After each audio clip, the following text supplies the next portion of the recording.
Here we go again. They can't stop. I keep telling y'all, they cannot stop. A'ja Wilson wins Time Athlete of the Year. And rather than talking about herself, what does she want to do? She wants to down Caitlin Clark. She wants to downplay the impact and disrespect CC and the fans. And it just never, ever stops. The NBA recently created history. Once more. The ironic part is that it did not turn out as most people had anticipated. It didn't originate from the league's biggest name, the player who has spent the last few years ensuring that everyone knew she was the biggest name in the league did not come up with it. It originated from a modest, quiet center for the Indiana Fever who just went out, performed her duties, earned her stripes, and then collected appropriately. I knew it was in the works, but I saw it on social media and just super happy for her. Largest salary in WNBA history over the course of the deal, so nobody more deserving. Really happy for her, and happy that she gets to spend more time here because these fans really love her. This organization really loves her, and I've loved getting to play with her every single second. Like, she's not only a great basketball player, but one of my good friends, so really happy to celebrate her. Yeah, I was super blessed. God is great, man. Just to be here, be with the Fever, get that extension, I'm super excited about it. The staff is super excited, and I feel like this is where I'm at right now, yeah. Aliyah Boston just signed. This chain of events is almost too precisely timed to be coincidental, so let's take a step back and give it the context it needs. A'ja Wilson, a 4-time MVP, 2-time Finals MVP, and possibly the best player in NBA history by resume, had recently signed a Supermax contract just days before Boston's agreement was revealed. A nearly $5 million, 3-year contract with the Las Vegas Aces. With the enthusiasm of someone who has just raised a flag atop a mountain, Wilson declared it the pinnacle of an illustrious career. The WNBA's highest-paid player. Completely stopped.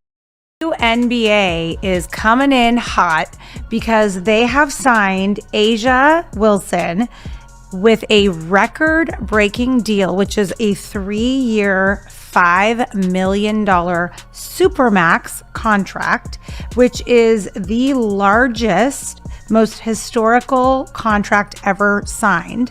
And this makes her the highest paid WNBA player in history.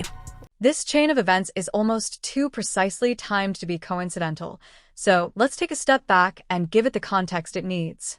A'ja Wilson, a 4-time MVP, 2-time Finals MVP, and possibly the best player in NBA history by resume, had recently signed a Supermax contract just days before Boston's agreement was revealed.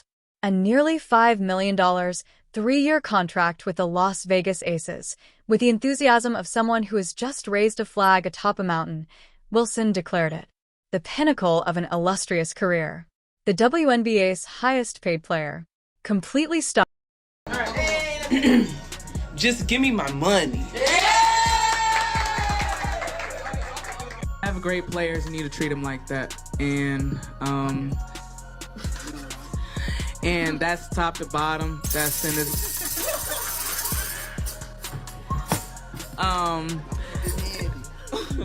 Top to bottom. When you have great players, you need to treat them like that.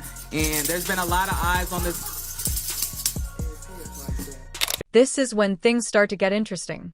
There were 2 distinct types of conversations when the WNBA player community began discussing Boston's offer. On the one hand, there were celebrations. A young player was paid. The new CBA fulfilled the demands of the players. Market value was finally reflected, and contracts were distributed. Conversely, there was annoyance. Obvious annoyance. The kind that prompts you to confirm the identity of the poster before forming an opinion. Because some of the same individuals who had been vocally demanding better contracts, larger earnings, and greater respect for WNBA players for the past 2 years were now apparently outraged that a WNBA player had received both. The name Aliyah Boston, which was a recurring theme throughout all of that annoyance, kept appearing next to the name Caitlin Clark. They say A'ja Wilson just signed a 3-year, $5 million contract. And I'm gonna be honest, man. Where is this money coming from? Now, I'm not saying she don't deserve the money. That's not what I'm saying. But yeah, man, they've already paid a lot of people. They went out and even got Kennedy Carter, all type of stuff. You know, she might be doing that for free. But it's something up with Las Vegas and New York, man. It's I feel like a lot of malpractice going on or something. This is when things start to get interesting. There were two distinct types of conversations when the WNBA player community began discussing Boston's offer. On the one hand, there were celebrations. A young player was paid. The new CBA fulfilled the demands of the players. Market value was finally reflected, and contracts were distributed. Conversely, there was annoyance. Obvious annoyance.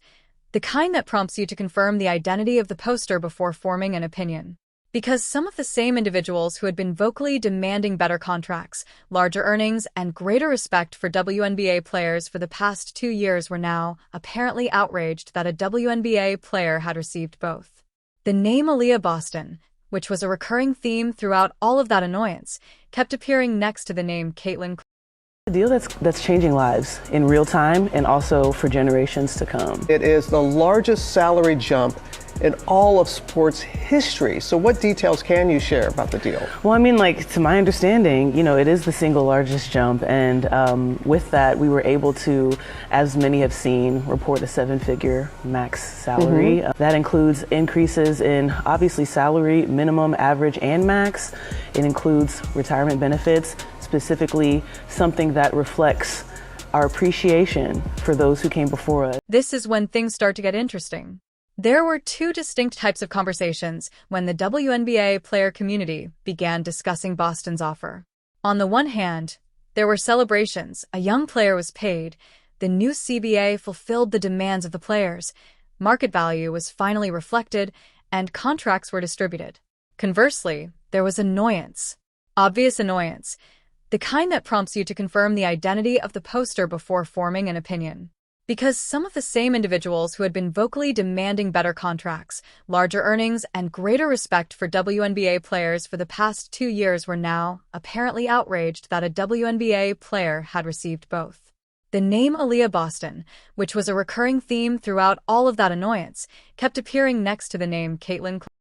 She got a big paycheck. She's staying for the Fever for the long term, which means she believes in the vision, which is great. That's a big deal. Indiana Fever did a great job because the following year she would be a free agent. So we don't want Boston to go away because she's a big asset. And I'm gonna be honest, she's the catalyst to the championship. I love Caitlin Clark. I'm a big Caitlin Clark fan. Kelton Mitchell can definitely shoot it. However, is Aliyah Boston the catalyst? Because if she becomes a monster, if she becomes an MVP level type of player, this team is going to win a championship and it's going to be steamroll. This is the portion of a narrative that truly merits praise because it reveals a lot about Aliyah Boston's character as a player and a person. Boston didn't simply sign the largest contract in WNBA history and call it quits. With her team's future in mind, she carefully and purposefully structured the agreement. Boston only receives $1 million in the first year of her agreement, which is less than her market value and what the contract ultimately increases to. She also did it intentionally. Kelsey Mitchell was able to sign a $1.4 million supermax because of the cap flexibility. It contributed to Lexi Hull's return. Sophie Cunningham was able to stay in Indianapolis because to it. In addition to ensuring she was the highest-paid athlete in league history, Boston effectively built a squad around her. When it comes to making judgments at the franchise level, it is more than just a star player. Now contrast that with the circumstances in Las Vegas. According to reports, Wilson's Supermax forced colleagues to accept wage reductions in order for her to secure her top-of-market contract. Wilson's pay was the focal point of the Aces reorganization. Boston's generosity was the focal point of the Fever. These are two very distinct accounts of two very different types of leadership.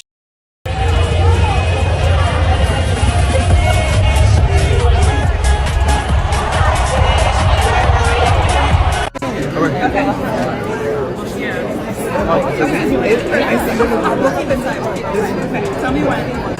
Do you want to be partners? Yes. Okay. What song do you want to perform? High School Musical soundtrack? Yeah, High School Musical. That's what we're going with. Or some JB. And take a look at what the Fever have constructed in Indianapolis to see why this is important for reasons other than contract numbers.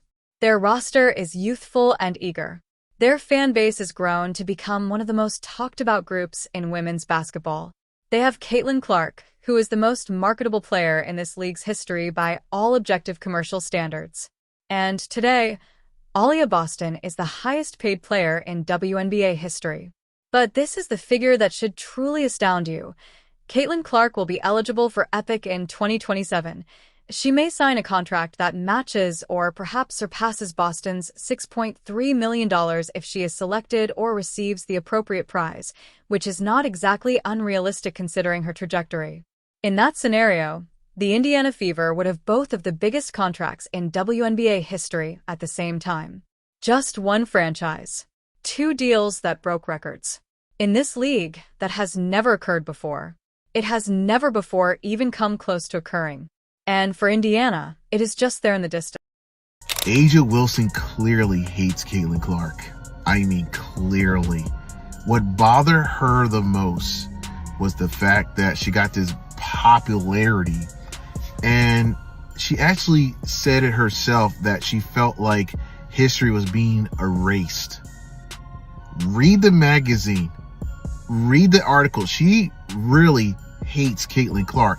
On top of that, the writer, whoever wrote this, hates her too, because she said, yeah, Caitlin Clark brought this toxic fanship, brought the toxicity to the league. I'm like, whoa, whoa, whoa, whoa, whoa, whoa, whoa, whoa. That's nonsense. That's straight bullshit. Let's now discuss this larger pattern, because Wilson's response to Boston's deal has nothing to do with Boston itself. For the past 2 years, A'ja Wilson has been creating a far longer story, of which Boston is only the most recent chapter. Wilson strongly objected when Caitlin Clark signed the largest women's basketball shoe contract in Nike history. Wilson made remarks when Clark was awarded Time Athlete of the Year. Wilson made sure her voice was heard when the topic of Clark's endorsement revenue and speaking fees came up. There has been a persistent attempt to portray Clark's business success as somehow out of proportion, unjustified, or unearned. However, this is what that argument consistently encounters. Favoritism or feeling have no bearing on Clark's commercial success. It is predicated on quantifiable, verifiable audience reach and brand ROI. When she performs, arenas sell out. Ratings increase. Products are moved. On the back end of transactions with her name attached, sponsors see actual numbers. It's not a contest of popularity. The market is reacting to the demand. Furthermore, no amount of public annoyance can alter the underlying math.